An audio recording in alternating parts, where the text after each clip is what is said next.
एक छोटे से जंगल में एक मोबाइल फोन की दुकान थी। उसका मालिक कड़क सेठ बहुत ही कंजूस था। उसकी दुकान में पीलू चिड़िया काम करती थी। कड़क किसी पर विश्वास नहीं रखता था। वो हर रोज दुकान बंद करने से पहले अपनी एक नौकरानी से पीलू की तलाशी करवाता था। पीलू कहती है, कड़क सेठ जी, मैं आपके यहाँ 3 साल से काम कर रही हूँ। आप मुझ पर आज भी भरोसा नहीं करते हैं। तो कड़क कहता है, देखो पीलू, काम काम होता है, इसमें बुरा मानने वाली कोई बात नहीं है। तुम 30 साल भी काम करोगी तो भी तुम्हारी तलाशी लूंगा। कड़क सेठ का एक बेटा था टिल्लू। टिल्लू बहुत आलसी था। वो दिन भर खाना खाता था और सोता रहता था। कोई भी काम नहीं करता था।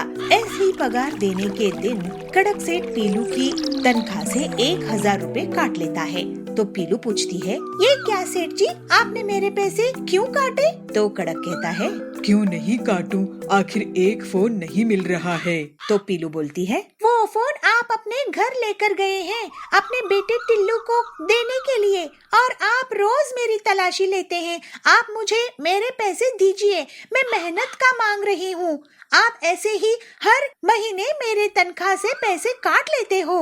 तो कड़क बोलता है, मेरी दुकान है, मेरी मर्जी चलेगी। कुछ दिनों बाद टिल्लू दुकान में आता है। तब कड़क सेठ दुकान में नहीं रहता है और वो पीलू के पीछे से 1 लाख वाला फोन चुरा लेता है। जब कड़क पहुंचता है, अरे पीलू, मेरी दुकान से 1 लाख का फोन चोरी हो गया है।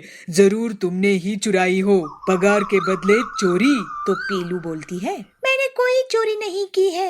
आपका बेटा यहाँ आया था, उसी ने चुराया होगा। कड़क बोलता है, मेरे बेटे को चोर बोलती है तू? तुम्हारी इतनी हिम्मत? जाओ, जाकर फोन ले आओ, नहीं तो पुलिस के हवाले कर दूंगा। पीलू दुखी मन से दुकान के बाहर जाती है। वो एक पेड़ के नीचे बैठकर रोने लगती है। हे भगवान, अब मैं क्या करूंगी? मेरे पास पैसे नहीं है और अब तो नौकरी भी नहीं है। मैं आखिर करूं तो क्या करूं? मुझ गरीब पर बहुत बड़ी मुसीबत आ गई है। उसका रोना सुनकर पेड़ के पीछे से साधु आता है और उससे कहता है, बेटी, क्या हुआ, क्यों इतनी दुखी हो? पीलू पूरी बात साधु को बताती है। साधु अपने कमंडल से मोबाइल निकाल कर देता है। तुम चिंता मत करो बेटी, ये लो फोन और तुम इसे जमीन में गाड़ देना और फिर देखना। पीलू साधु के कहे अनुसार वैसे ही करती है और 2 दिन में मोबाइल फोन का पेड़ उगाता है। उसमें से एक फोन उस 1 लाख वाले फोन जैसा ही होता है। पीलू उसे कड़क सेठ को वापस करने के लिए जाती है। तब वो देखती है कि कड़क सेठ माथे पर हाथ रखकर बैठा हुआ है और उसके बहुत सारे मोबाइल फोन नहीं है। क्या हुआ सेठ जी, आपकी दुकान खाली कैसे है? तो कड़क बोलता है, क्या बताऊं पीलू, सच कह रही थी तू। टिल्लू ही आलसी चोर है। मेरी दुकान से फोन और पैसे लेकर वो भाग गया है। मैं बर्बाद हो गया हूँ। फिर पीलू अपने मोबाइल के पेड़ से मोबाइल की दुकान चलाने लगती है। वो सस्ते दामों में मोबाइल बेचती थी जो गरीबों के बहुत काम आते थे। पीलू अब अपने खुद के काम में बहुत खुश रहने लगी। श्यामपुर नाम के शहर में टूनी अपने सास ससुर और पति कालू के साथ रहती थी। टूनी एक गांव की लड़की थी, इसलिए वो अपने सर पर हमेशा घूंघट किए रहती थी। घर में कोई भी आता जाता या कोई भी नहीं रहता, लेकिन वो फिर भी अपना घूंघट नहीं हटाती। एक दिन उसकी सास लूसी की दोस्त चंपा उससे मिलने आती है। अरे आओ चंपा आओ, बहुत दिनों बाद दिखी तुम, कहाँ थी अब तक? अरे लूसी, मैं तुझे क्या बताऊँ, मैं अपने भतीजे की शादी में गाँव गई हुई थी, अभी अभी वापस आई हूँ। मैंने सुना तूने शादी कर ली अपने बेटे की, तो मैंने सोचा मुंह दिखाई कराती हूँ बहू की। बुला तो अपनी बहू को। अरे टूनी बहू, पानी तो लाना जरा। टूनी एक गिलास पानी लेकर आती है और चंपा को देती है, लेकिन चंपा उसे देखती है और कहती है, अरे लूसी, तेरी बहू हमेशा घूंघट ही करे रहती है क्या?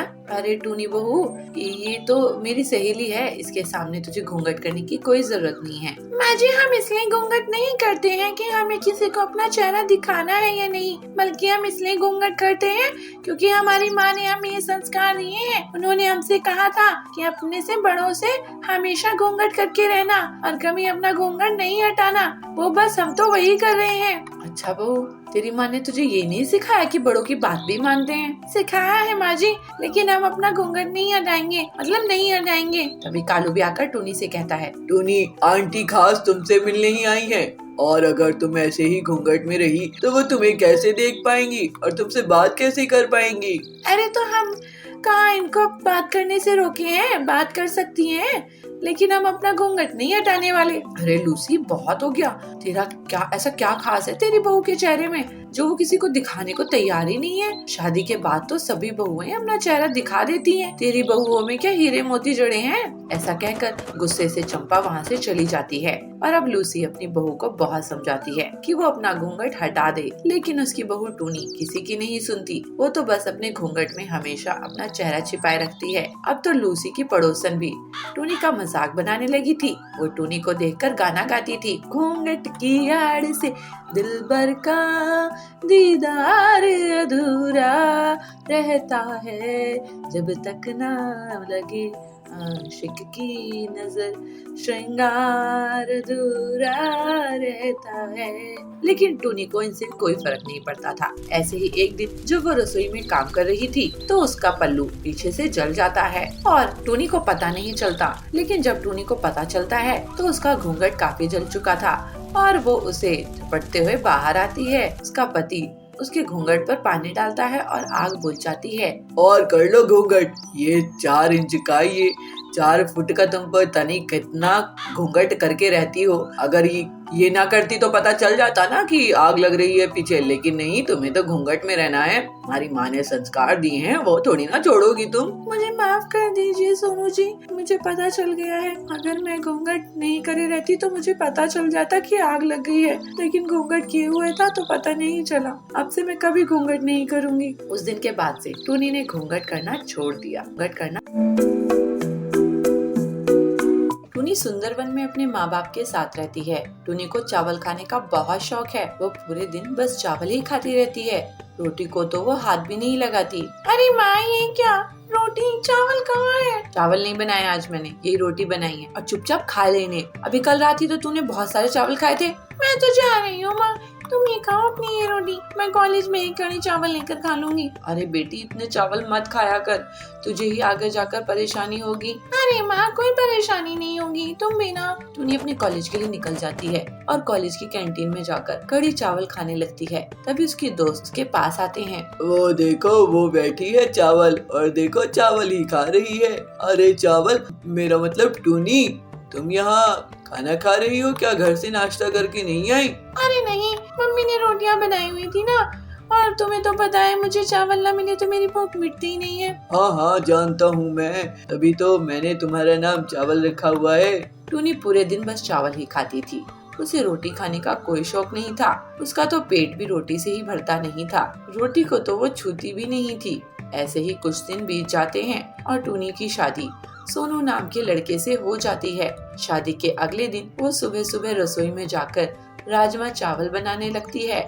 जब उसकी सास रसोई में आती है तो उसे देखकर कहती है, अरे बहू, क्या बना रही है तू आज? माँ जी, मैं तो राजमा चावल बना रही हूँ। क्या राजमा चावल? अरे बहू, आज तो तेरी पहली रसोई है, तुझे तो आज कुछ मीठा बनाना चाहिए था। ये तो क्या बनाने लग गई? माँ जी, सोनू जी को बहुत भूख लग रही थी, उन्होंने मुझसे कहा कि उनका राजमा चावल खाने का मन है तो मैंने बना लिए। अच्छा, लेकिन पहले तो कभी मुझसे चावलों की उसने फरमाइश करी ही नहीं। चल बना ले, और हाँ, कुछ मीठा भी बना लेना। टूनी राजमा चावल बनाने के बाद थोड़ी सी खीर भी बना लेती है और अपनी सास को देती है। उसकी सास को खाना बहुत पसंद आता है और ऐसे ही समय बीतता जाता है और अब टूनी हर रोज चावल ही बनाकर बैठ जाती थी। वो रोटियां तो कभी बनाती ही नहीं थी और रोज चावल खाकर उसकी सास भी अब उब चुकी थी।